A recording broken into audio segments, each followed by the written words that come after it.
Isang resibo, isang maliit na piraso ng papel na nagpabagsak sa buong mundo ni Althea. Kanina lang, ang mundong yon ay perpekto. 5 taon. 5 taon silang kasal ni Marco at sa loob ng 5 taon na yon, ipinaramdam sa kanya ng lalaki na siya ang pinakamaswerteng babae sa buong mundo. Ang kanilang anniversary dinner kanina ay parang isang panaginip. Ang mamahaling restaurant, ang mga kandila, ang paraan ng pagtitig ni Marcos sa kanya, na para bang siya pa rin ang nag-iisang bituin sa kalangitan nito. Para sa 5 taon at sa habang buhay na darating pa. Mahal, sabi ni Marco, itinaas ang kanyang wine glass. Mahal na mahal kita, Althea. Ikaw ang reyna ko. Ngumiti si Althea. Ang puso niya ay lumulundag sa kilig. Mahal na mahal din kita. Pag-uwi nila, may isa pa siyang sorpresa. Isang maliit na kahon na naglalaman ng isang modernong smart speaker. Para sa smart at beautiful na asawa ko, sabi ni Marco, habang hinahalikan ang kanyang noo. Para kahit nasa opisina ako, pwede mo akong tawagan gamit lang ang boses mo. Para laging konektado ang mga puso natin. Konektado.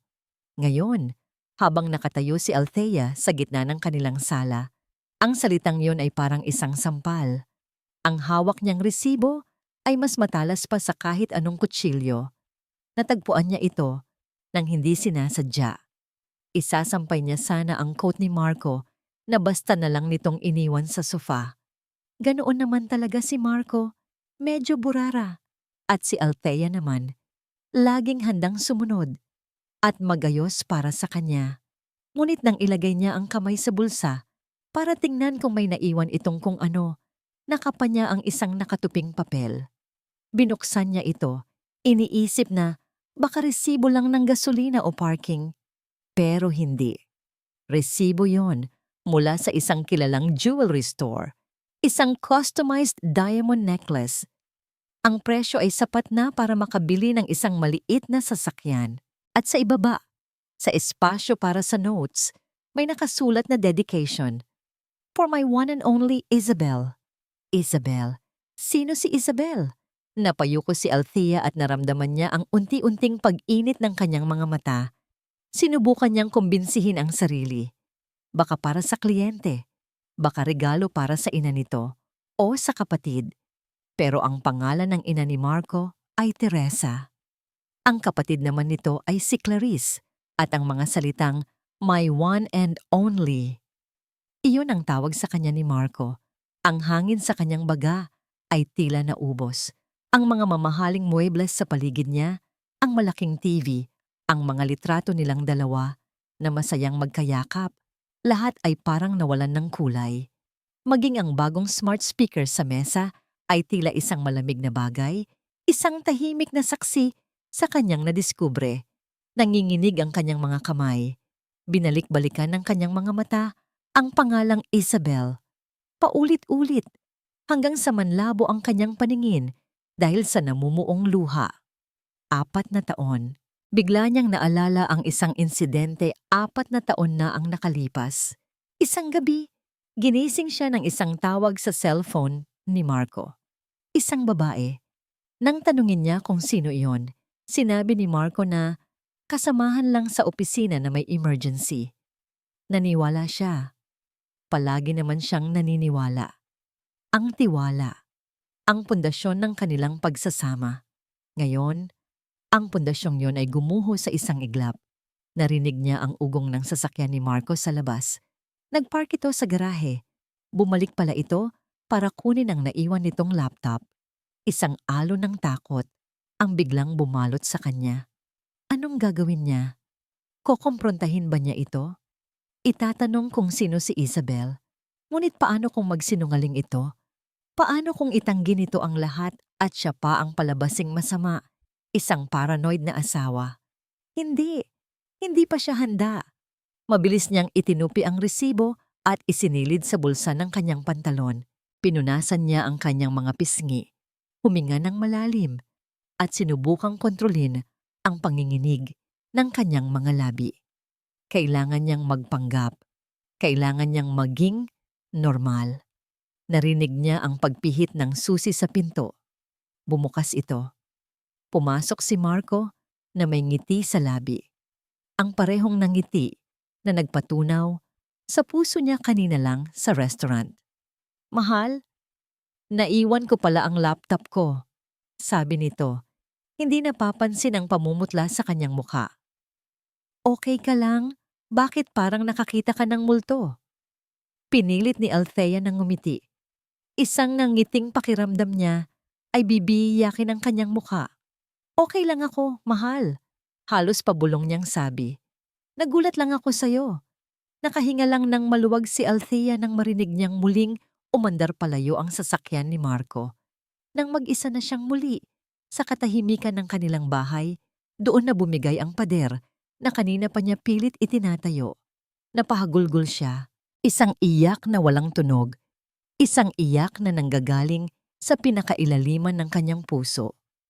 Napaupo siya sa sahig, yakap-yakap ang sarili, habang ang resibo sa kanyang bulsa ay parang isang apoy na unti-unting tumutupok sa kanya. Paano? Bakit? Saan siya nagkulang? Ibinigay niya ang lahat kay Marco. Ang kanyang oras, ang kanyang pag-aalaga, ang kanyang buong pagkatao. Isinuko niya ang sarili niyang pangarap na maging isang event planner para suportahan ang career nito sa real estate. Siya ang gumagawa ng lahat sa bahay para pagdating nito, pahinga na lang ang aatupagin. Minahal niya ito nang walang tanong, nang walang pagdududa. Ngayon, ang lahat ng iyon ay parang isang malaking kasinungalingan.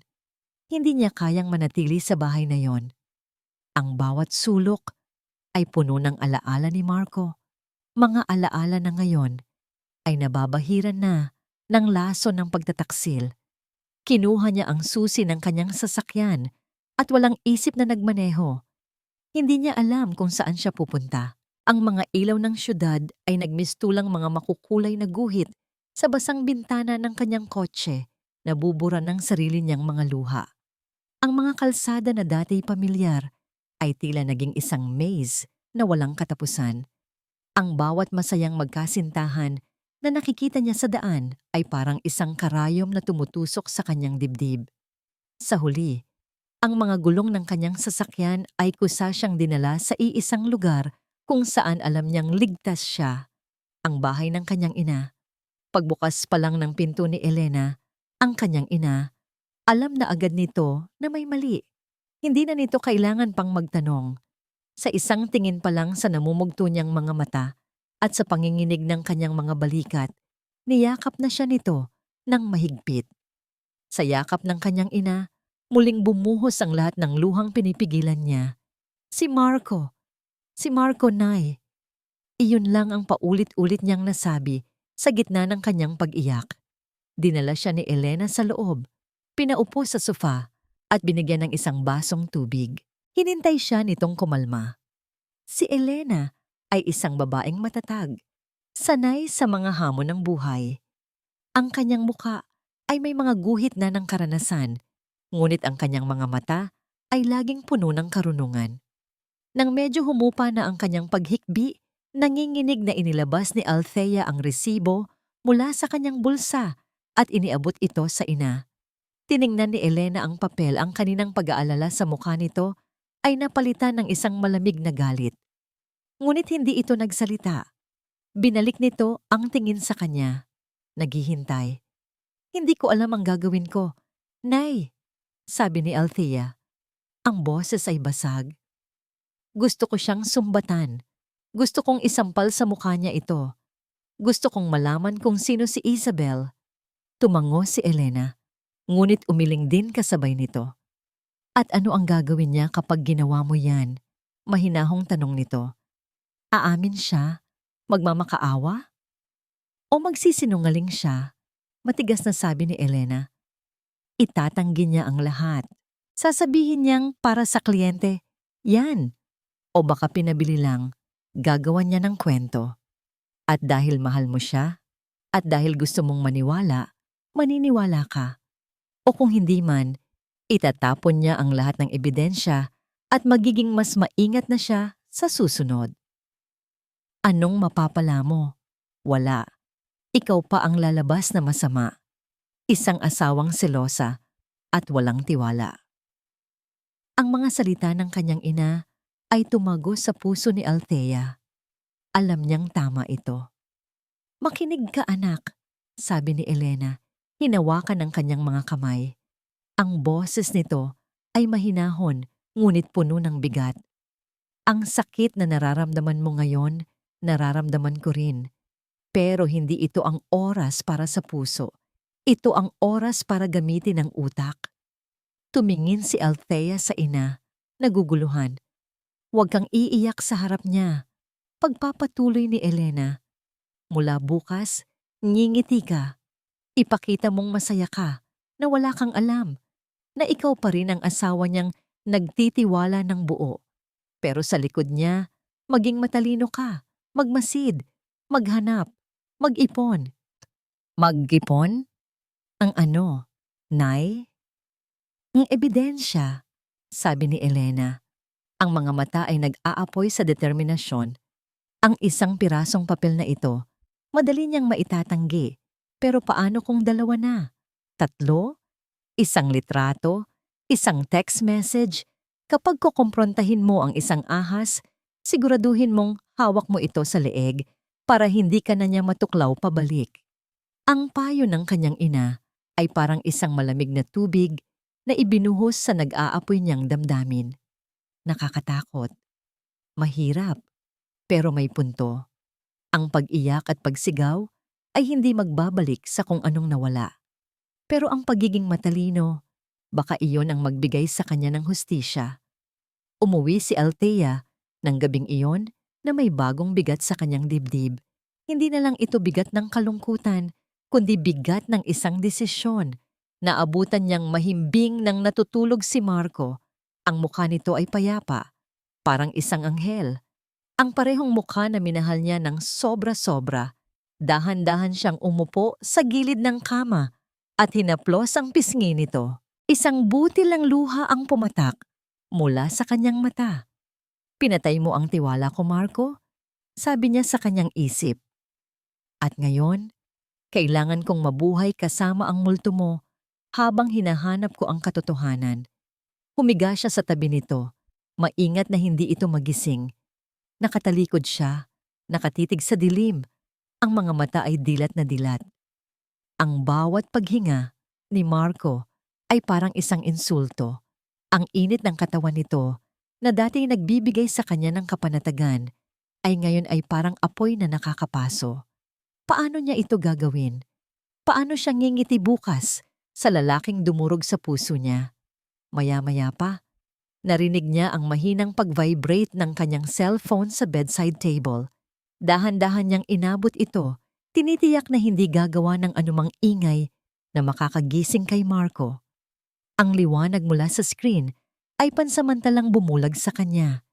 Isang text message mula sa biyenan niyang si Teresa. Ang puso ni Althea ay biglang kumabog ng malakas. Binuksan niya ang mensahe.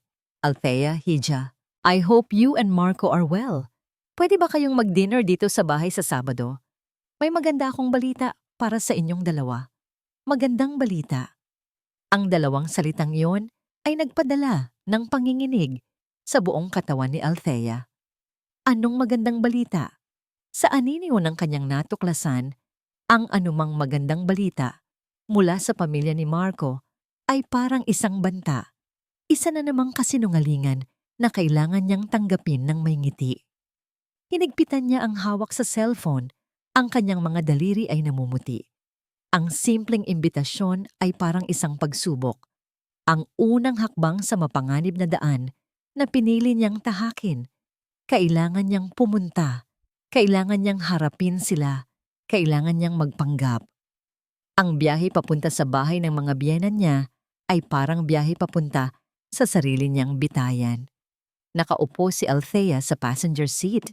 Ang mga kamay ay magkapatong sa kanyang kandungan para itago ang panginginig. Isang peking ng ngiti ang nakapaskil sa kanyang mga labi. Isang ngiti na pinraktis niya ng maraming beses sa harap ng salamin. Excited na si Mama na makita ka. Masayang sabi ni Marco, ang isang kamay ay nasa manibela habang ang isa ay panandaliang humaplos sa hita niya. May maganda raw siyang balita. Napalunok si Althea. Ang haplos ni Marco na dati nagpapakilig sa kanya, ngayon ay parang haplos ng isang ahas. Talaga? Ano kaya yun? Tanong niya. Pinipilit na maging masigla ang tono. Hindi ko rin alam. Sorpresa raw. Sagot ni Marco, tumatawa. Isang tawang inosente at walang malay. O baka naman isang tawa ng isang magaling na aktor. Sa bawat metro na inilalapit nila sa destinasyon, lalong bumibigat ang kanyang dibdib. Pinapaalalahanan niya ang sarili sa payo ng kanyang ina. Huwag kang iiyak. Maging matalino ka. Pagdating nila, si Teresa mismo ang sumalubong sa kanila sa pinto. Ang mukha ay nagliliwanag sa kasiyahan. Hija! Marco! Buti nakarating kayo! Bati nito. Sabay yakap ng mahigpit kay Althea. Ang yakap ay mainit, pero ang mga kamay nito na humahaplos sa likod niya ay malamig. Naramdaman ni Althea ang pagkukunwari sa bawat kilos nito. You look blooming, Hija. Puri ni Teresa, habang sinusuri siya mula ulo hanggang paa. Parang lalo kang gumaganda. Salamat po, Mama.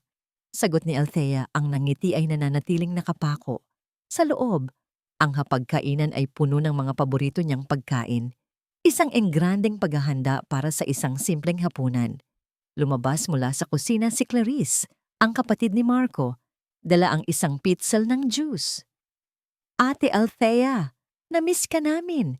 Sabi nito na may malapad na ngiti. Lahat sila ay sobrang bait, sobrang perpekto, at iyon ang nakakatakot. Para siyang nanonood ng isang dula. At siya lang ang nakakaalam na ang lahat ng nasa entablado ay mga sinungaling. Nagsimula ang hapunan. Ang usapan ay masaya at magaan. Mga kwento tungkol sa trabaho, mga biruan. Pinilit ni Althea na makisabay. Tumatawa sa tamang oras, tumatango kapag kinakausap. Ngunit sa ilalim ng mesa, ang mga kamao niya ay nakakuyom. So ano na nga ba yung magandang balita, Ma? Tanong ni Marco sa kalagitnaan ng kanilang pagkain. Ngumiti ng makahulugan si Teresa. Tumingin ito kay Althea. Ang mga mata ay kumikinang. Hinawakan nito ang kanyang kamay na nasa ibabaw ng saya. Hija, alam mo naman na matagal na naming pangarap na magkaapo sa inyo ni Marco. Panimula nito. Ang mga salita ay malambing, ngunit para kay Althea, ang bawat pantig ay may lason. At alam kong darating din tayo dyan. Pero sa ngayon, may isa pang biyaya na dumating sa pamilya. Tumingin ito kay Marco. Na-promote ang anak ko. Siya na ang bagong Vice President for Operations ng kumpanya. Nagpalakpakan sila. Niyakap ni Althea si Marco. Congratulations, mahal. I'm so proud of you. Sabi niya, ang mga salita ay lumalabas ng kusa. Isang script na matagal na niyang kabisado. Pero habang nakayakap siya sa asawa, ang isip niya ay nasa kwintas na may pangalang Isabel. Ang promotion ba na ito ang pambayad sa mamahaling alahas na yon? Dahil dyan, sabi ni Clarice, kailangan mag-celebrate. Kamusta nga pala yung biglaang business trip mo last week, kuya? Saan ba yun ulit? Tagaytay? Biglang natahimik ang lahat. Nakita ni Althea ang bahagyang panlalaki ng mga mata ni Marco. Isang business trip? Wala siyang alam na business trip. Ang sabi ni Marco sa kanya ay may team building sila sa opisina at doon ito natulog. Ngumiti si Marco, isang nangiting pilit. Ah, oo. Mabilis lang yun, sa Tagaytay nga. Last minute meeting with a client. Hindi ko na nasabi kay Althea kasi ayokong mag-alala pa siya. Ganun ba? Sabi ni Althea. Dahan-dahan, tinitingnan si Marco sa mata. Sayang. Sana nasabi mo, para naihanda ko man lang ang mga damit mo. Okay lang, mahal. Ako na ang gumawa. Mabilis na sagot ni Marco, sabay inom ng tubig. Kitang-kita ni Althea ang pagsisinungaling. At kitang-kita niya ang tingin ni Teresa kay Clarice. Isang tingin na nagsasabing, tumahimik ka. Hindi na niya kaya. Pakiramdam niya ay masusuka siya. "Excuse me lang po," sabi niya. Dahan-dahang tumayo. "Magbabanyo lang po ako." Pumasok siya sa banyo at nilock ang pinto. Sumandal siya dito at napapikit. Huminga siya ng malalim. Pinipigilan ang mga luhang nagbabadyang tumulo. Tumingin siya sa salamin. Ang babaeng nakatingin pabalik ay mukhang pagod at nasasaktan. Ang nangiti niya kanina ay wala na. Napalitan ng isang maskara ng pighati. "Kayanin mo to, Althea," sabi niya sa sarili. "Kailangan mong malaman ang lahat." Hinilamusan niya ang kanyang mukha. Nang medyo kumalma na, lumabas siya ng banyo. Pabalik na sana siya sa hapagkainan nang mapansin niyang bahagyang nakabukas ang pinto ng dating kwarto ni Marco, na ginawa na nitong home office kapag dumadalaw sila. Isang bagay ang nag-udyok sa kanya na sumilip. Ang kwarto ay medyo magulo. May mga papel na nakakalat sa mesa. Ngunit isang folder ang nakaagaw ng kanyang pansin. Isang kulay brown na folder na may malaking nakasulat sa labas. Mega Ari-Arian. Dahan-dahan, halos hindi humihinga. Pumasok siya sa loob. Ang puso niya ay dumadagundong sa kanyang dibdib. Kinuha niya ang folder. Nang buksan niya ito, ang unang papel na kanyang nakita ay isang kopya ng titulo ng lupa. Ang titulo ng bahay na tinitirhan nila. Ang bahay na regalo sa kanya ng kanyang mga magulang nang ikasal sila. Sa ilalim nito, may isa pang dokumento, isang deed of absolute sale. Nakasaad doon na ipinagbibili niya ang ari-arian. Kay Marco. Napaatras si Althea. Ang kanyang mga mata ay nanlalaki sa gulat. May pirma sa ibabaw ng kanyang pangalan. Isang pirma na kamukhang-kamukha ng sa kanya. Pero alam niya, sa kaibuturan ng kanyang kaluluwa, na hindi siya kailanman pumirma sa ganoong klaseng dokumento. Nakatayo si Althea sa loob ng kwarto. Ang folder ay nanginginig sa kanyang mga kamay. Ang ingay ng masayang tawanan mula sa hapagkainan ay parang nanggagaling sa ibang mundo. Dito sa loob ng silid, ang tanging naririnig niya ay ang pagkabog ng sarili niyang dibdib. Isang malakas at mabilis na tambol na tila gustong kumawala. Isang pekeng pirma, isang dokumento na nagsasabing isinusuko niya ang sariling pamana. Ang unang pumasok sa isip niya ay ang takot. Takot na baka may makakita sa kanya. Takot sa kahulugan ng papel na hawak niya. Ngunit mabilis itong napalitan ng isang malamig at matalas na kaisipan, ang boses ng kanyang ina na bumubulong sa kanyang isip. "Mag-ipon ka ng ebidensya. Ito na yon. Ito ang ebidensya." Nanginginig pa rin, maingat niyang ibinalik ang unang pahina at mabilis na inilabas ang kanyang cellphone. Ang kanyang mga daliri ay halos hindi niya mapasunod. Nag-aalala siya na baka marinig nila ang tunog ng kamera. Kahit na naka-silent mode ito. Isa, kinuhaan niya ng litrato ang titulo. Dalawa, ang deed of absolute sale. Nilapitan niya ang ilaw para mas luminaw. Kailangan niyang makuha ng malinaw ang pekeng pirma. 3, 4, 5. Bawat pahina sa folder, kahit ang mga mukhang hindi importante, ay kinuhaan niya ng litrato. Para siyang isang espiya sa sarili niyang buhay, nagnanakaw ng mga piraso ng katotohanan mula sa mga taong dapat sana ay kanyang kakampi. Nang masiguro niyang nakuha na niya ang lahat, maingat niyang isinara ang folder at ibinalik ito sa eksaktong pwesto kung saan niya ito nakita. Walang bakas. Walang ebidensya na napunta siya roon. Huminga siya ng malalim at lumabas ng silid. Pagbalik niya sa hapagkainan, ang maskara niya ay suot na niyang muli. "Ang tagal mo yata, Hija. Ayos ka lang ba?" Tanong ni Teresa, may bahid ng pag-aalala sa boses. Hinawakan ni Althea ang kanyang ulo. "Medyo sumakit lang po ang ulo ko bigla, Mama." Pagsisinungaling niya. "Pasensya na po." "Ganun ba? Uminom ka ng gamot," sabi ni Marco. "Tatayo na sana." "Wag na, mahal." Pigil niya. Kailangan ko lang sigurong magpahinga. Kung okay lang sa inyo, Mama, baka pwede na kaming mauna. Ang pag-aalala sa mukha ni Marco ay tila totoo. Pero ngayon, alam na ni Althea na lahat ng ito ay isang palabas, isang napakagaling na pag-arte. Ang biyahe pa uwi ay binalot ng katahimikan. Hawak-hawak ni Althea ang kanyang cellphone sa loob ng kanyang bag na para bang iyon ang pinakamahalagang bagay sa mundo. Pagdating sa bahay, nagdahilan siyang matutulog na agad. Ngunit pagpasok sa kwarto, hindi kama ang kanyang tinungo, kundi ang banyo. Nilak niya ang pinto, binuksan ang gripo para magkaroon ng ingay at saka tinawagan ng isang numero na matagal nang nasa listahan ng mga kontak niya. Attorney Romero? Althea, napatawag ka. May problema ba? Ang boses sa kabilang linya ay malalim at nagpapakita ng awtoridad. Si Atty. Romero ay matalik na kaibigan ng kanyang ama at ang abogado na pinagkakatiwalaan ng kanilang pamilya sa loob ng maraming dekada. Tito, pwede po ba tayong magkita bukas? As soon as possible. At kailangan po sana na tayo lang ang nakakaalam. Kinabukasan, sa isang maliit at tahimik na coffee shop na malayo sa kanilang lugar, ipinakita ni Althea kay Atty. Romero ang mga litrato sa kanyang cellphone. Habang tinitingnan ng abogado ang bawat larawan, ang kaninang palakaibigang ngiti sa mukha nito ay dahan-dahang nawala. Napalitan ito ng isang seryoso at madilim na ekspresyon. Ipinatong nito ang kanyang salamin at masusing pinag-aralan ang dokumento ng bentahan.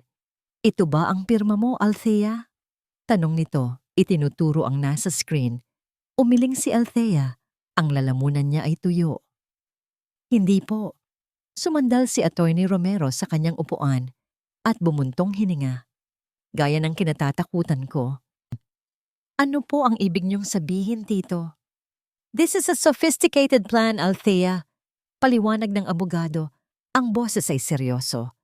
Hindi lang ito simpleng pagnanakaw. Planado ito. Tingnan mo, ang deed of sale na ito, napakagaling ng pagkakapeke sa pirma mo. Pero hindi ito sapat. Para mailipat ang pangalan sa titulo, kailangan nila ang orihinal na kopya na alam kong nasa safety deposit box mo. Tumango si Althea. So ang plano nila ay may mga hakbang. Pagpapatuloy nito, unang hakbang, gumawa ng pekeng dokumento. Ang susunod na hakbang, kukumbinsihin kanilang ibigay sa kanila ang access sa orihinal na titulo. Gagawa sila ng dahilan. Baka sasabihin nilang kailangan para sa isang loan o para sa pag-update ng amilyar. Kahit anong dahilan na magtitiwala ka. Biglang may naalala si Althea. Mga ilang linggo na ang nakalipas, sinabi sa kanya ni Marco na may kailangan itong ayusin sa City Hall tungkol sa kanilang conjugal properties at hiningi ang susi ng kanilang deposit box. Naniwala siya at ibinigay ito.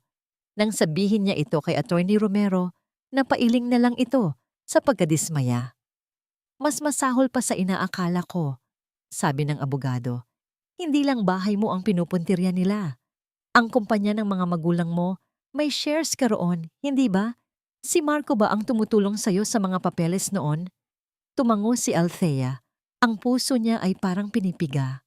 Naalala niya ang mga sandaling may pinapapirmahan sa kanya si Marco. Mga corporate papers daw. Routine documents na hindi na niya binabasa. Dahil sa sobrang tiwala, doon na gumuho ang lahat. Hindi lang ito tungkol kay Isabel. Hindi lang ito tungkol sa isang relasyon na nasira. Ito ay isang sabwatan. Isang planadong pag-atake, hindi lang sa kanya, kundi sa buong pamilya niya. Ang lalaking pinakasalan niya, ang pamilyang itinuring niyang sarili, ay mga ahas na matagal nang naghihintay ng tamang pagkakataon para tuklawin siya. Ang sakit ay mas matindi pa sa naramdaman niya noong una. Ito ay isang total na pagtataksil. Ano po ang gagawin natin, Tito? Tanong ni Althea. Ang boses niya ay nanginginig. Ngunit may bagong apoy ng galit na nabubuo sa loob niya. Tumingin ng diretso sa kanyang mga mata si Atty. Romero. Ang mga litratong ito, malaking tulong, pero madali pa rin itong itanggi ni Marco. Sasabihin niyang, pumirma ka at nagbago lang ang isip mo. Magiging sabi niya laban sa sabi mo. Huminga ito ng malalim bago nagpatuloy. Kailangan natin ng isang bagay na hindi niya maitatanggi. Isang bagay na magpapatunay sa kanyang intensyon na manloko. Ano po iyon? Ang isang piraso ng papel, pwedeng pagdebatehan. Sabi ng abogado, ang boses ay bumaba na tila isang sikreto. Pero ang isang pag-amin, ibang usapan na yan.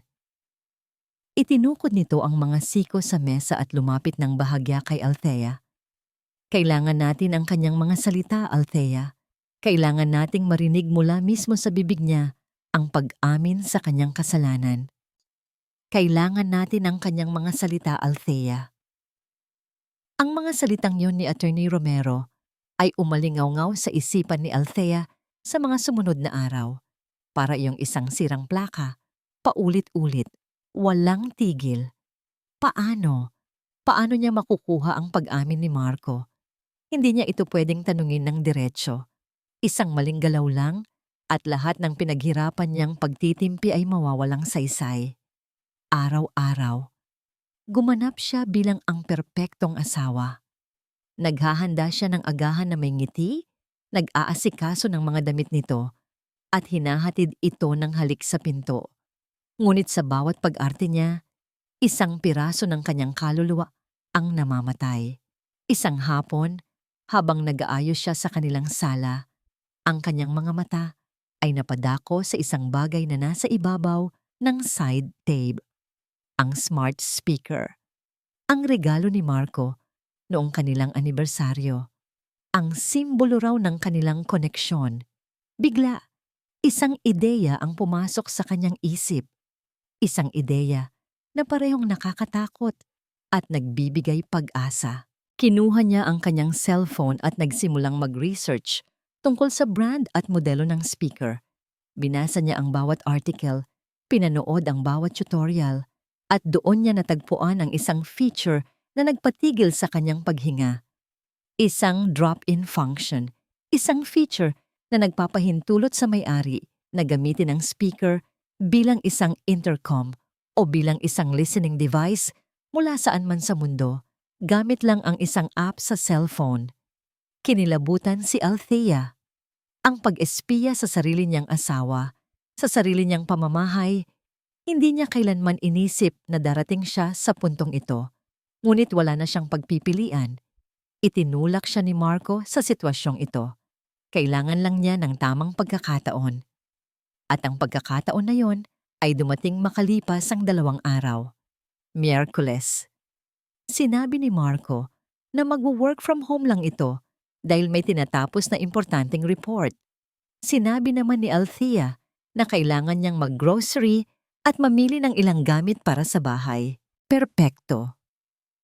Sige, mahal. Mag-iingat ka sa pag-drive, sabi ni Marco. Hinalikan siya sa pisngi bago siya umalis. Text mo ko pag pauwi ka na para makapagluto na ako ng lunch. Ang kabaitan nito ay parang lason. Ngumiti lang si Althea at tumango. Ngunit hindi siya sa grocery dumiretso.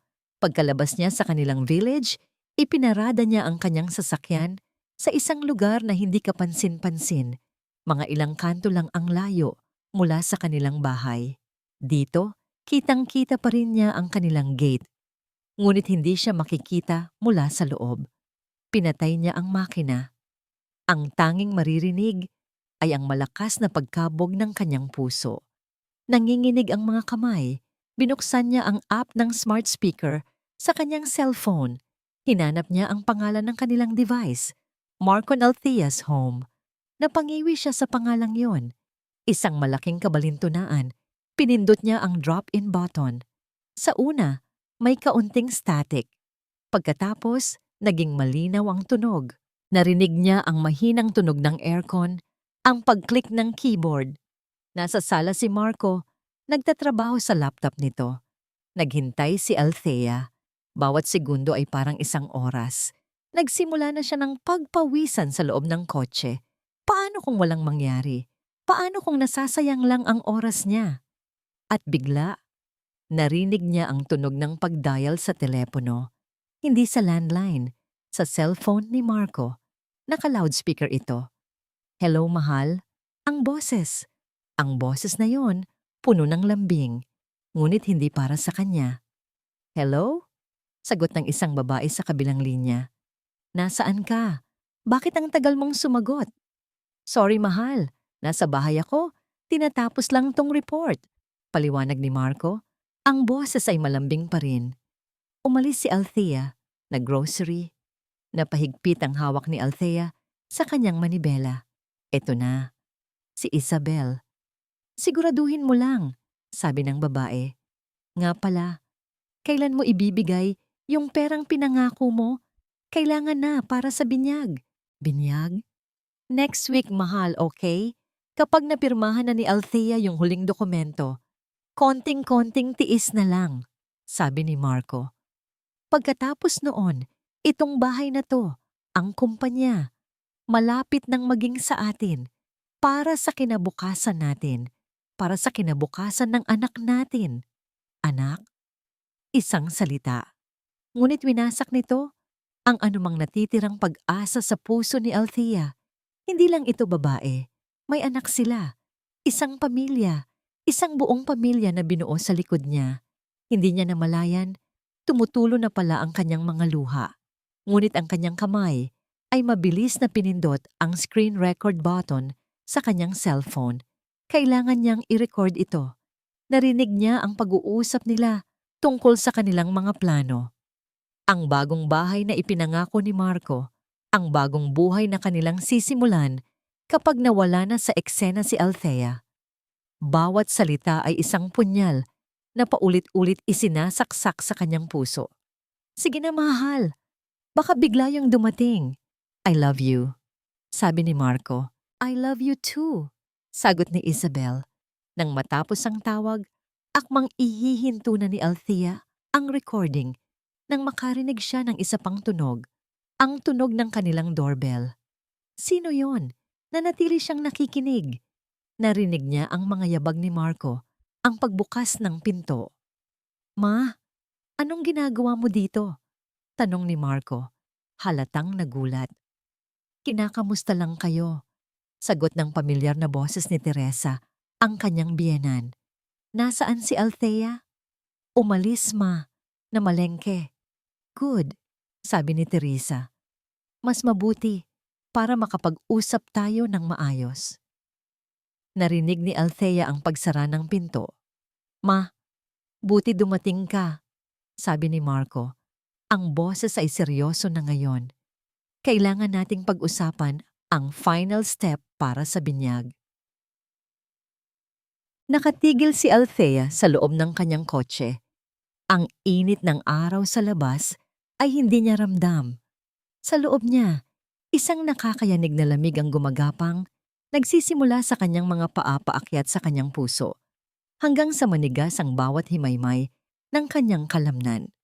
Ang kanyang cellphone ay nakadikit sa kanyang tainga. Ang screen recorder ay patuloy na gumagana, tahimik na kinukuha ang bawat salita na siyang tuluyang dudurog sa kanya.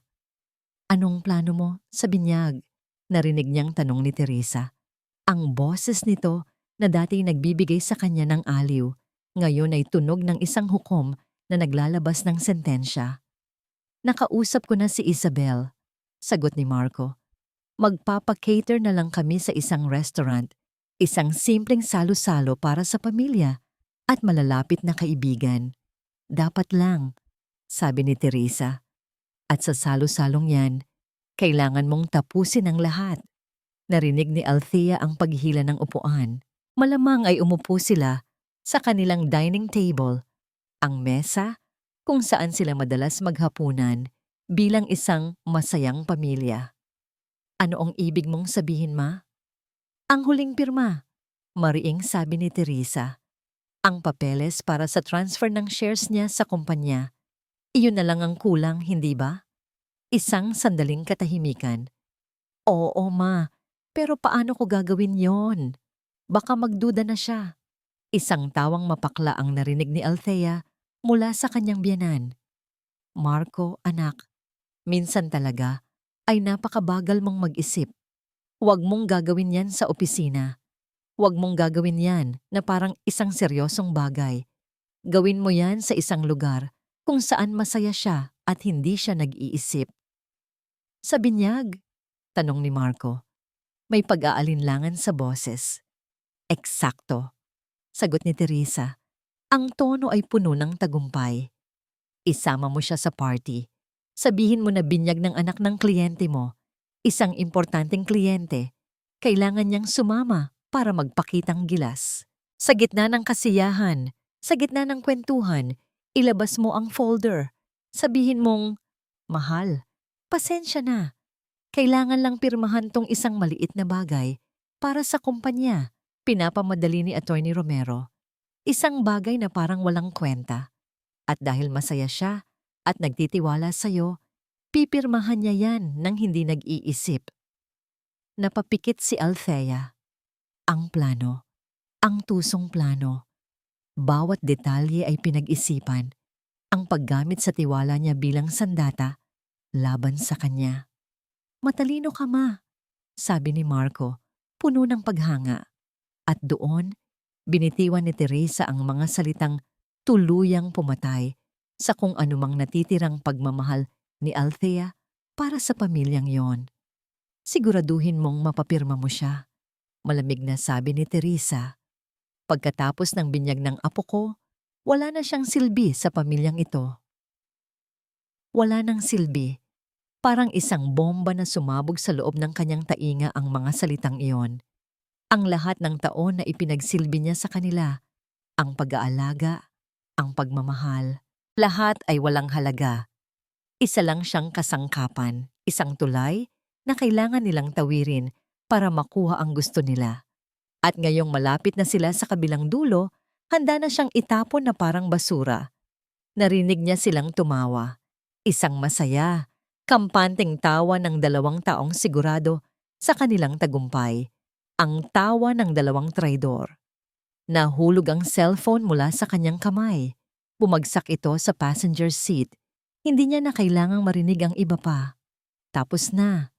Hindi siya umiyak. Wala nang luhang lumalabas. Ang sakit na nararamdaman niya ay lumagpas na sa puntong kaya itong ilabas ng mga luha. Naging isa itong matigas na bato sa kanyang dibdib.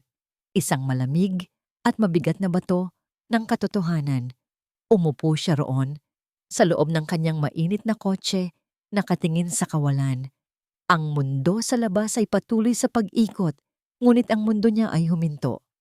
At sa paghinto nito, isang bagong Althea ang isinilang mula sa mga abo ng kanyang winasak na puso. Wala na ang babaeng umiiyak. Wala na ang babaeng nagtitiwala. Wala na ang babaeng umaasa. Ang natira ay isang babaeng may daladalang katotohanan. Isang katotohanan na kasing linaw at kasing talas ng isang piraso ng basag na salamin.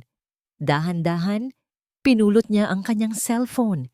Itinigil niya ang screen recording at maingat na isinave ang file. Nag-upload siya ng kopya sa kanyang private cloud storage, isa pa sa kanyang email. Tiniyak niyang hindi ito mawawala. Pagkatapos, ini-start niya ang makina ng sasakyan. Ang ugong ng makina ay parang musika sa kanyang pandinig. Isang hudyat ng pagsisimula.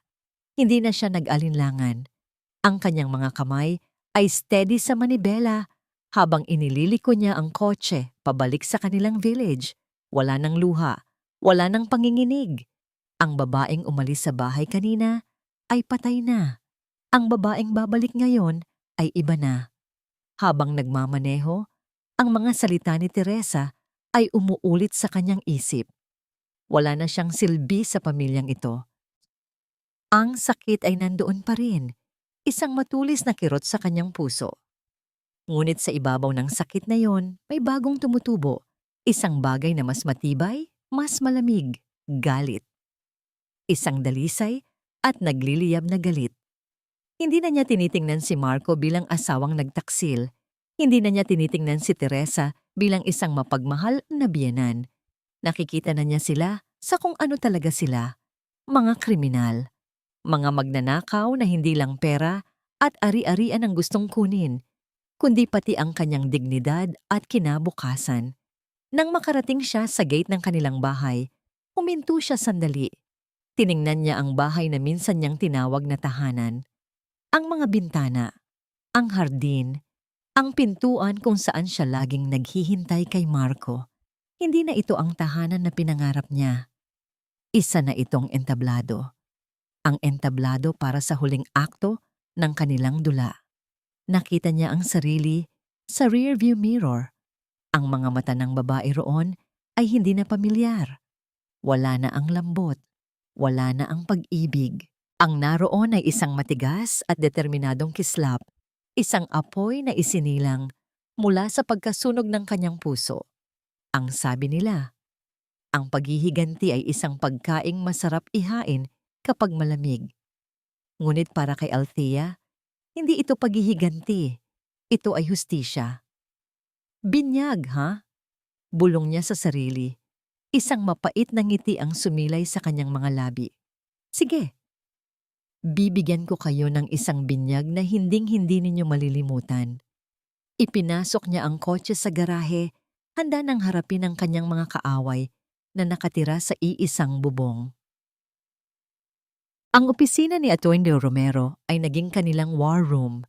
Sa malaking mesa na gawa sa mahogany, hindi mga legal na libro ang nakakalat, kundi ang mga sandata ni Althea sa kanyang laban. Naroon ang mga printed copies ng mga litratong kinuha niya sa bahay ng kanyang biyenan.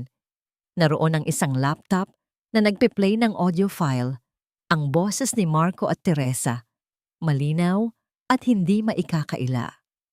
Sa tabi nito ay may 3 maliliit na USB drives. Si Althea, ang kanyang inang si Elena, at si Atty. Romero ay nakaupo sa paligid ng mesa. Ang kanilang mga mukha ay seryoso. Walang luha, walang awa. Tanging determinasyon. Okay, let's review. Sabi ni Atty. Romero, ang kanyang boses ay kalmado at nasa kontrol. Ang audio file na ito ang ating alas.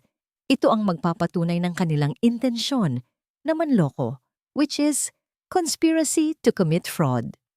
Ang mga pekeng dokumento ang pisikal na ebidensya. Kapag pinagsama natin ang dalawa, mahihirapan silang makalusot. Kailangan nating tiyakin na hindi mawawala ang audio file, sabi ni Elena. Ang kanyang mga mata ay matalim. Baka subukan nilang sirain ang cellphone mo, anak. Nagawa ko na po, Nay. Sagot ni Althea, ang boses ay matatag.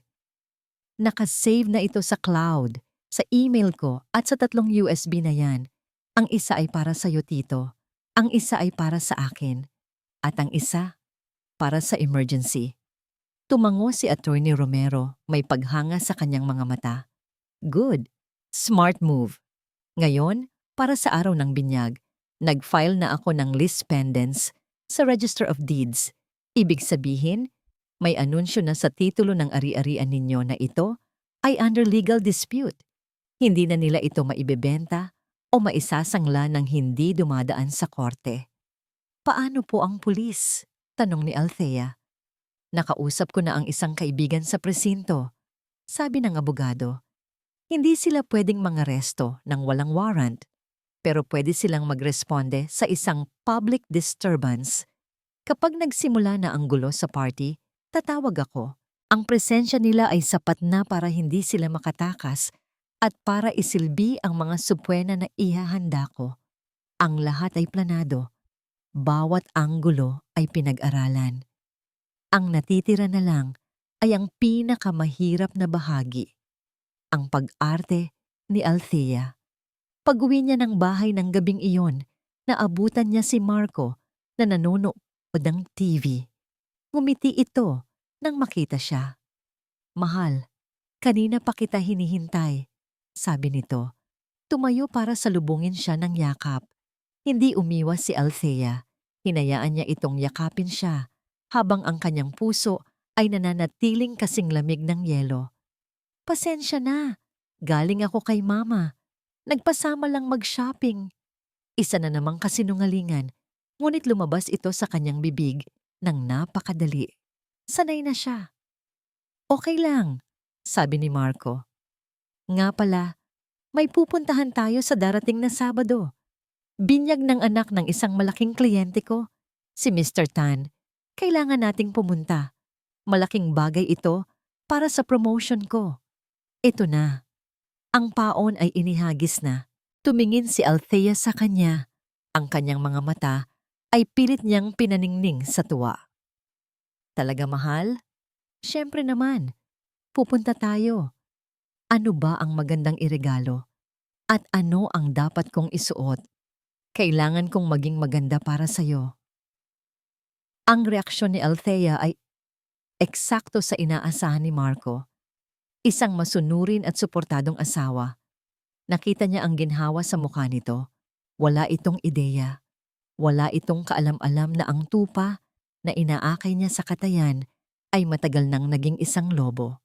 Sa mga sumunod na araw, ipinagpatuloy ni Althea ang kanyang pag-arte. Nagtanong pa siya tungkol sa mga detalye ng binyag. Tumulong sa pagpili ng damit na isusuot ni Marco. Habang si Marco ay abala sa paghahanda ng kanyang panloloko, si Althea naman ay abala sa paghahanda ng kanyang sariling sorpresa. Isang hapon, habang nag-iisa, tinawagan niya ang kanyang mga magulang. "Pama, may pupuntahan po akong isang special event sa Sabado." Sabi niya, ang boses ay kalmado. "Hindi ko pa po pwedeng sabihin ang lahat ng detalye, pero kailangan ko po ang suporta ninyo. Kailangan ko po kayong nandoon." Narinig niya ang pag-aalala sa boses ng kanyang ama, ngunit narinig din niya ang tiwala. "Anak, kahit saan pa iyan, darating kami." Sunod niyang tinawagan ang kanyang tiyahin at dalawang pinakamalapit na pinsan. Ang sinabi niya ay pareho. May isang selebrasyon. Ang presensya ninyo ang pinakamahalagang regalo. Ang araw ng binyag ay dumating. Ang kalangitan ay maliwanag. Isang perpektong araw para sa isang selebrasyon. O para sa isang pagtutuos, tumayo si Althea sa harap ng malaki nilang salamin. Ang kanyang buhok ay nakaayos, ang kanyang makeup ay perpekto at ang kanyang suot. Isang kulay pulang bestida, isang kulay na simbolo ng pag-ibig pero simbolo rin ng panganib at kapangyarihan. Isang kulay na hindi niya madalas isuot. Ngunit ngayon, ito ang kanyang baluti. Tiningnan niya ang babae sa salamin. Ang babaeng nasaktan, umiyak sa dilim, at nagdasal na sana ay panaginip lang ang lahat. Ay wala na. Ang babaeng nakatayo roon ngayon ay may apoy sa kanyang mga mata. Isang reyna na handa ng bawiin ang kanyang kaharian. Lumabas si Marco mula sa banyo. Bihis na bihis sa kanyang mamahaling suit. Napanganga ito nang makita siya. "Wow, mahal," sabi nito. Lumapit sa kanya at niyakap siya mula sa likod. "You look stunning. Para kang isang bituin sa pelikula." Ngumiti si Althea sa kanilang refleksyon sa salamin. Nakita niya ang mukha ni Marco sa tabi ng sa kanya. Ang mukha ng kanyang berdugo. Hinawakan niya ang mga kamay nito na nakayakap sa kanyang baywang. "I just want to look my best," malambing niyang sabi. "It's an important day for an important client. Dapat lang na maging proud ka sa asawa mo." Hinalikan ni Marco ang kanyang balikat. Ang mga labi nito ay mainit sa kanyang balat. "I am always proud of you, Althea." Liar. Bulong ng isang boses sa kanyang isipan. Ang biyahe papunta sa restaurant ay puno ng masayang kwentuhan ni Marco. Ikinuwento nito kung gaano kaimportante ang kliyenteng si Mr. Tan. Ikinuwento nito ang tungkol sa malaking deal na kanilang isinasara. Si Althea ay tumatango lang, nakikinig, nagbibigay ng mga tamang reaksyon. Nagtanong pa siya, "Nasaan ang regalo natin para sa baby?" "Nasa likod na, mahal. Ako na ang bahala," sagot ni Marco, kampante. Nang pumarada sila sa harap ng isang mamahaling restaurant, nakita ni Althea na marami ng magagarang sasakyan ang nakaparada. Ang lugar ay pinalamutian ng mga puti at asul na lobo. May malaking banner na nakasabit sa entrada. Welcome to the christening of baby Miguel. Miguel, yun pala ang pangalan ng anak ni Marco. Huminto sila. Bumaba si Marco at maginoong pinagbuksan siya ng pinto. Inilahad nito ang kamay. Tinanggap ni Althea ang kamay nito. Sa paglabas niya ng kotse, ang kanyang pulang bestida ay tila sumayaw sa hangin. Ang mga tao sa labas ay napatingin sa kanila, ang perpektong mag-asawa. Habang naglalakad sila papasok, ang kamay ni Marco ay mahigpit na nakahawak sa kanyang baywang. Ang bawat hakbang ay mabigat. Bawat hakbang ay palapit sa katapusan. Tiningnan niya ang relos. Eksakto sa oras. Sa isang lugar sa syudad, ang kanyang mga magulang at mga kaanak ay papunta na rin sa parehong lokasyon.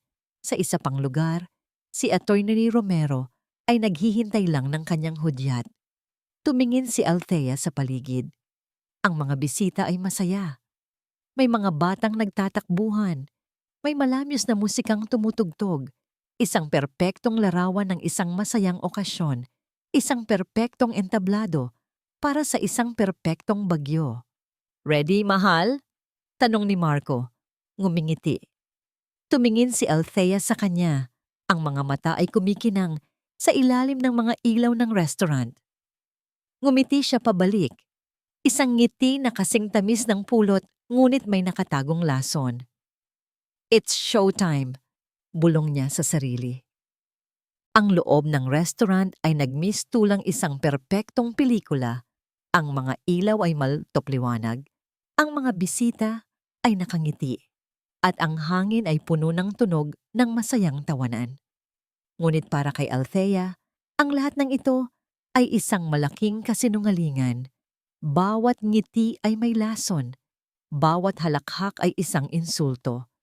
Iginiya siya ni Marco sa isang malaking bilog na mesa kung saan naroon ang pamilya nito. Naroon si Teresa ang kanyang biyenan na mukhang isang reyna sa kanyang eleganteng damit. Ang mukha ay puno ng pagmamalaki. Naroon si Clarice, masayang nakikipagkwentuhan. At sa gitna ng lahat, naroon ang isang babae. Maganda ito, bata, at may hawak na isang sanggol na nakabalot sa puting kumot. Tumingin ito kay Marco at sa isang saglit na yon, nakita ni Althea ang lahat. Ang pagmamahal, ang pagiging kampante, ang kanilang sikreto. Ito, si Isabel. Ngumiti si Marco. Mahal, I'd like you to meet Isabel, ang anak ni Mr. Tan. At ito naman ang asawa ko, si Althea. Isang malamig na kuryente ang dumaloy sa buong katawan ni Althea nang magtama ang kanilang mga mata. Ngumiti si Isabel. Isang ngangiting matamis ngunit walang kaluluwa. Nice to meet you, Ma'am Althea, sabi nito. Althea na lang, sagot niya. Ang boses ay kalmado. Ang ngiti ay hindi umaabot sa kanyang mga mata. And congratulations sa baby. He's beautiful. Ang pag-arte ay nagpatuloy. Umupo sila, nakipagkwentuhan.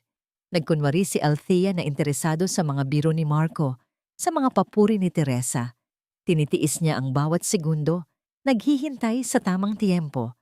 At ang tiyempo ay dumating nang tumayo ang MC sa maliit na entablado. Okay everyone, ngayon naman po, para sa isang mensahe para sa ating pamilya at sa ating munting anghel na si Baby Miguel, tawagin po natin ang isa sa mga pinakamasugid na ninong, ang business partner ng ama ng bata, Mr. Marco Villanueva. Nagpalakpakan ang mga tao. Tumayo si Marco, inayos ang kanyang suit at hinalikan si Althea sa pisngi. Para sa atin to, mahal, bulong nito. Ngunit bago pa man ito makahakbang, hinawakan ni Althea ang kamay nito. Mahal, pwede bang ako na lang?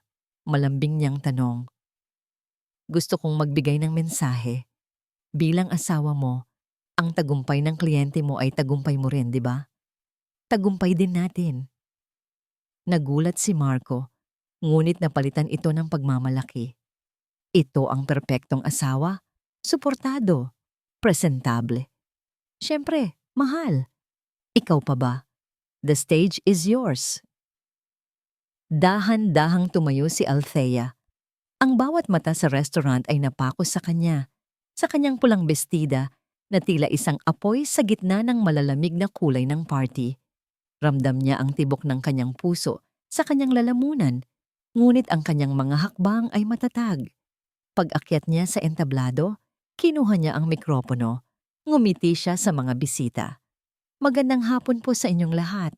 A special day for a very special baby Miguel. Congratulations sa mga magulang. Tumingin siya sa mesa nila. And of course, congratulations sa aking asawa, si Marco. Palagi siyang nagsisikap para sa aming pamilya, para sa aming kinabukasan. Nakita niya ang pagngiti ni Marco, ang pagtango ni Teresa. Iniisip nilang lahat na ito ay isang ordinaryong talumpati. Sa loob ng 5 taon naming pagsasama, pagpapatuloy niya, ang kanyang boses ay nagsimulang magbago, nawawala ang lambing, at napapalitan ng isang bagay na mas matalas, mas malamig. Marami akong natutunan. Natutunan ko ang halaga ng tiwala, ang halaga ng katapatan, at ang halaga ng magandang pagpaplano. Napakunot ang noo ni Marco. Speaking of planning, sabi ni Althea, may isang bagay akong gustong ibahagi sa inyo. Isang bagay na ipinarinig sa akin ng aking asawa, kamakailan lang. Isang plano na napakaganda, napakatalino. Sa katunayan, napakinggan ko ito mula mismo sa isang regalong ibinigay niya sa akin para sa aming anniversary. Inilabas niya ang kanyang cellphone at isang maliit na connector. Mabilis niyang isinaksak ito sa sound system. Ang technician ay nagtaka ngunit hindi kumibo. Ito po, sabi ni Althea sa mikropono. Ang kanyang boses ay umalingaw-ngaw sa buong silid. Ang boses ng isang mapagmahal na anak at ng kanyang ina. Ang boses ng kataksilan. At pinindot niya ang play. Biglang, ang masayang musika ay napalitan. Ang katahimikan ay pinuno ng boses ni Marco mula sa audio recording. Pagkatapos noon, itong bahay na to, ang kumpanya, malapit nang maging sa atin, para sa kinabukasan natin, para sa kinabukasan ng anak natin. Isang kolektibong paghinga ng gulat ang narinig mula sa mga bisita. Ang mga kutsara at tinidor ay huminto sa ere. Ang nangiti sa mukha ni Marco ay naglaho na parang bula. Ang kanyang mukha ay biglang namutla, na para bang nakakita siya ng multo. Tumingin siya kay Althea, ang kanyang mga mata ay nanlalaki sa hindi makapaniwalang takot. Sumunod ang boses ni Teresa. Siguraduhin mong mapapirma mo siya. Pagkatapos ng binyag ng apo ko, wala na siyang silbi sa pamilyang ito. Kung kanina ay gulat lang, ngayon ay isang nakabibinging katahimikan ang bumalot sa buong lugar. Maging ang mga waiter ay napatigil. Napatingin ang lahat kay Teresa na ngayon ay nakatulala. Ang bibig ay bahagyang nakabukas. Ang kulay ay nawala sa kanyang mukha. Si Isabel ay napayakap sa kanyang sanggol. Ang mga mata ay puno ng pagkalito at takot. Ang recording ay nagpatuloy. Bawat salita ay isang dagok, isang sampal, isang paglalantad sa madla. Nang matapos ang recording, ang katahimikan ay mas mabigat pa sa kahit anong sigaw. Walang kumikilos, walang nagsasalita. Ang hangin ay napuno ng laso ng katotohanan. Ibinaba ni Althea ang cellphone. Tiningnan niya ang mga taong sumira sa kanya. Si Teresa na parang binagsakan ng langit at lupa, si Isabelle na nanginginig, at si Marco na nakatingin sa kanya. Ang muka ay isang perpektong larawan ng pagkawasak. Itinaas niyang muli ang mikropono. Happy anniversary, mahal, sabi niya. Ang boses ay kalmado ngunit puno ng yelo. Ang bawat salita ay tumatagos. At, congratulations sa binyag ng anak mo. Hindi ito nangyayari. Iyon ang unang pumasok sa isip ni Marco. Nakatayo siya roon, sa gitna ng isang restaurant na puno ng mga taong nakatingin sa kanya. Ngunit ang isip niya ay blanko. Ang tanging nakikita niya ay si Althea sa entablado. Nakatayo na, parang isang reyna. Ang mga salita nito ay parang mga latigo na humahampas sa kanyang mukha. Ang kanyang malumanay, masunurin at mapagmahal na Althea. Paano? Paano niya ito nalaman? Ang nakabibinging katahimikan ay biglang nabasag. Hindi ng isang sigaw, kundi ng isang bulong. Pagkatapos ay isa pa at isa pa. Hanggang sa ang buong lugar ay napuno ng tunog ng mga bubuyog, mga bulungan ng mga bisita, mga matang mapanghusga, mga daliring nagsisimulang ituro. Ang kahihiyan ay parang isang mainit na alon na unti-unting umakyat mula sa kanyang mga paa, sa kanyang tiyan, hanggang sa mamula ang kanyang mukha at tainga. Marco, narinig niya ang basag na boses sa kanyang tabi. Ang kanyang ina. Tumingin siya kay Teresa. Ang babaeng palaging matatag, ang babaeng may kontrol sa lahat, ay nakaupo roon na parang isang estatwang gawa sa asin. Ang kanyang mukha ay walang kulay, ang kanyang mga mata ay nanlalaki sa takot, nakatitig sa kawalan. At sa isang iglap, para itong isang manikang pinutulan ng tali. Bumagsak ito. Nawalan ng malay, bumagsak ang ulo sa mesa, tumama sa isang platito, at gumawa ng isang malakas na kalansing. Teresa! Sigaw ng ilang kamag-anak. Ang bulungan ay naging isang malakas na kaguluhan. Walang hiya ka! Isang malakas na sigaw ang pumunit sa hangin. Bago pa man makapag-react si Marco, isang lalaking nasa edad 50 na ang sumugod sa kanya. Ang ama ni Isabel. Sinunggaban siya nito sa kwelyo ng kanyang mamahaling suit. Pinahiya mo ang pamilya ko. Pinahiya mo ang anak ko. Sigaw nito, ang muka ay kulay ube sa galit. Hayop ka! Manloloko? Isang suntok ang tumama sa panga ni Marco. Napaurong siya, natumba sa isang katabing mesa, at narinig niya ang pagbasag ng mga pinggan. Ang sakit ay halos hindi niya naramdaman. Ang isip niya ay umiikot. Hindi makaproseso sa bilis ng mga pangyayari. Hinawakan ng ibang mga bisita ang ama ni Isabel. Si Isabel naman ay umiiyak habang hawak ang kanyang sanggol. Sinusubukang pakalmahin ang ama. Ang perpektong selebrasyon ay naging isang magulong sirko. Ang kanyang sirko. Sa gitna ng kaguluhang iyon, nakita niyang bumaba ng entablado si Althea. Hindi ito tumitingin sa kanya. Ang mukha nito ay kalmado. Halos walang emosyon. Sa likod nito, biglang bumukas ang pinto ng restaurant. Pumasok ang kanyang mga biyenan, ang mga magulang ni Althea. Ang kanilang mga mukha ay seryoso at matigas. Sa likod nila, may dalawa pang pamilyar na mukha, si Attorney Romero, at sa likod ng abogado, dalawang pulis. Doon na bumigay ang tuhod ni Marco. Pakiramdam niya ay naubos ang lahat ng lakas sa kanyang katawan. Pulis. Sir, excuse me po. Lumapit ang isang pulis sa ama ni Isabel. Sir, kumalma po tayo.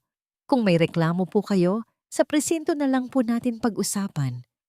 Ang isa pang pulis ay lumapit sa kanya habang tinutulungan siyang tumayo ng isang waiter.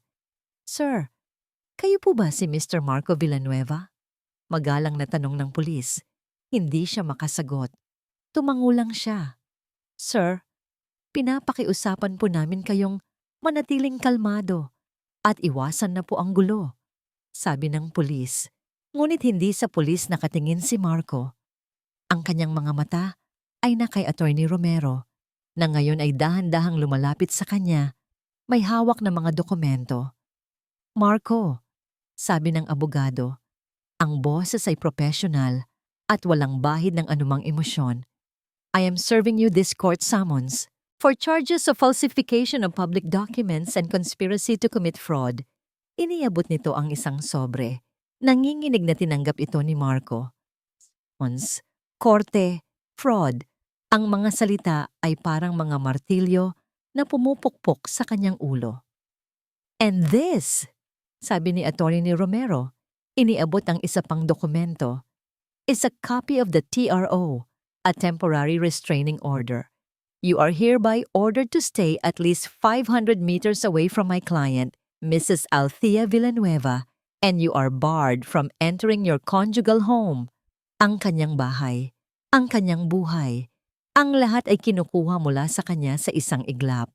Sa huli, sa gitna ng lahat ng gulo, ang kanyang inang dinadala palabas, ang pamilya ni Isabel na galit na galit. Ang mga matang mapanghusga ng lahat.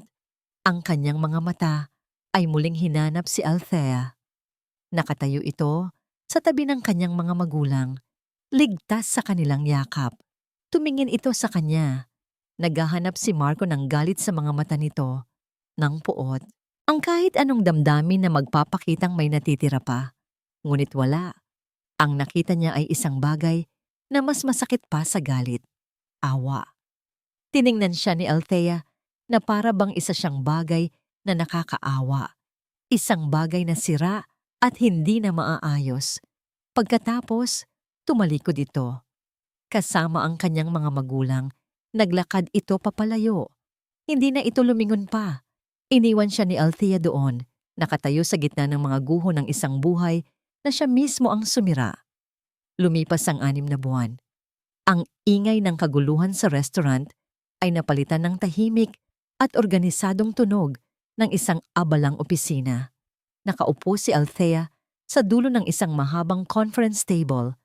Ang kanyang mga mata ay matamang nakatingin sa mga taong kaharap niya. Ang mga ito ay ang mga department heads ng kumpanyang minana niya sa kanyang mga magulang, ang parehong kumpanya na muntik nang mawala sa kanya. The sales projections for the next quarter look promising, sabi niya. Ang boses ay kalmado, ngunit puno ng awtoridad. But I want to see a more aggressive marketing plan for the Laguna project. I want us to be number 1. Nagbigay siya ng mga utos, nakinig sa mga suhestiyon, at gumawa ng mga desisyon ng may kumpiyansa. Wala nang bakas ng babaeng dating nag-aalinlangan. Ang babaeng ang mundo ay umikot lamang sa kanyang asawa. Ang babae sa harap nila ngayon ay isang CEO. Pagkatapos ng meeting, bumalik siya sa sarili niyang opisina. Isang malaking opisina na may glass wall kung saan tanaw ang buong syudad. Sumandal siya sa kanyang upuan at humigop ng kape. Ito na ang bago niyang buhay. Araw-araw, abala siya. Sa una, ito ay paraan para makalimot. Ngunit kalaunan, natuklasan niyang muli ang isang bagay na matagal na niyang ibinaon, ang kanyang sariling talino at kakayahan. Nagustuhan niya ang pakiramdam na may kontrol siya sa sarili niyang direksyon. Tumunog ang kanyang telepono. Ang pangalan ng kanyang ina ang nasa screen. "Hello, Nay!" bati niya. Isang tunay na ngiti ang sumilay sa kanyang mga labi. "Anak, kamusta? Baka gusto mong dumaan dito mamaya para maghapunan? Nagluto ako ng paborito mong sinigang." "Sige po." "Nay, tapusin ko lang itong mga trabaho ko," sabi ni Althea. Ang ngiti sa kanyang labi ay totoo. Ang ngiti na ito ay hindi na kailangan pang pilitin. Sa mga nakalipas na buwan, ang kanyang pamilya ang naging kanyang sandalan. Sila ang nagpapaalala sa kanya araw-araw na kahit nawasak ang isang bahagi ng kanyang buhay, marami pang buo at mas mahalagang bahagi ang natitira.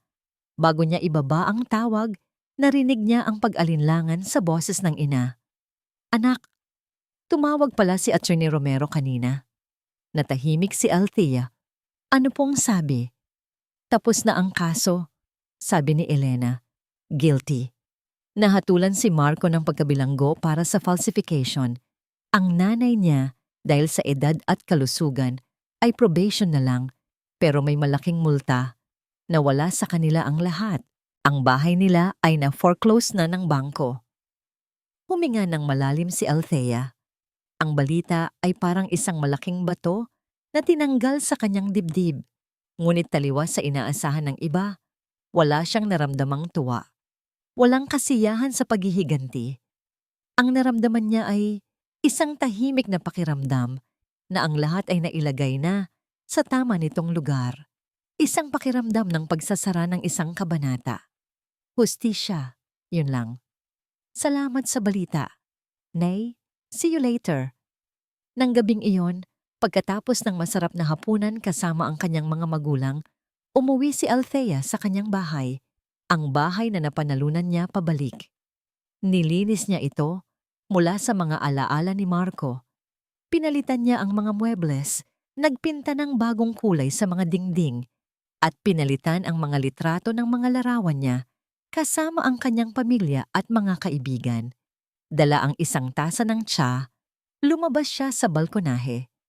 Ang parehong balkonahe kung saan sila madalas magkape ni Marco noon. Ngunit ngayon, hindi na masakit. Pinanood niya ang paglubog ng araw. Ang kalangitan ay nag-aapoy sa kulay kahel at rosas. Ang hangin ay malamig at sariwa. Nag-iisa siya, pero hindi siya malungkot. Sa kauna-unahang pagkakataon, sa loob ng maraming taon, naramdaman niya ang tunay na kapayapaan.